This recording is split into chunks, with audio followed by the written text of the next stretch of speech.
ইসরায়েলের বিরুদ্ধে যুদ্ধবিরতি বিজয় উদযাপন করছে ইরানিরা।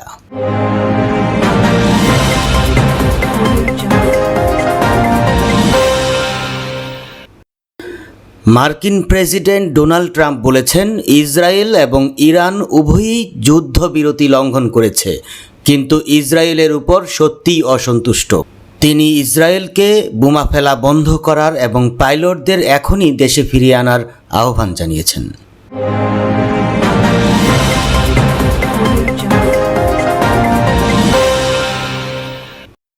ট্রাম্প বলেছেন, ইরানের পারমাণবিক স্থাপনা ধ্বংস করা এবং 13 জুন ইসরায়েল কর্তৃক শুরু করা যুদ্ধ বন্ধ করা একটি মহান সম্মান।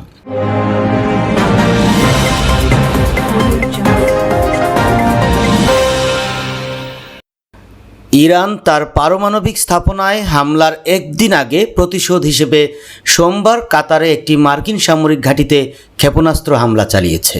যুদ্ধবিরতি কার্যকর হওয়ার কয়েক ঘন্টা আগে ইসরায়েল তাদের সবচেয়ে তীব্র হামলা চালিয়েছিল, অভ্যন্তরীণ নিরাপত্তা বাহিনীর স্থাপনাগুলিতে আঘাত করেছিল এবং শত শত ইরানি নিরাপত্তা কর্মীকে হত্যা করেছিল।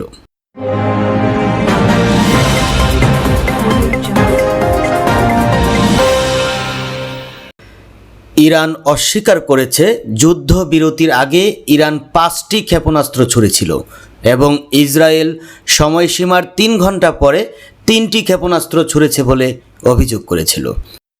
ট্রাম্প দ্রুত ইসরায়েলিদের উপর রাজত্ব করেন এবং ইরানি ক্ষেপণাস্ত্রের জবাব না দেওয়ার জন্য তাদের সতর্ক করে দেন। সাংবাদিকদের সামনে একটি অশ্লীল বক্তব্য দেন, যা উভয় দেশের প্রতি অধৈর্যতার স্পষ্ট ইঙ্গিত দেয়।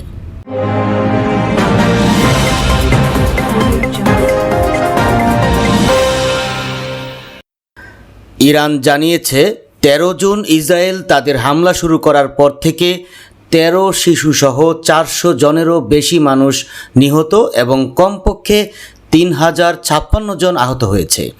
ইসরায়েলে ইরানের হামলায় কমপক্ষে 28 জন নিহত হয়েছে।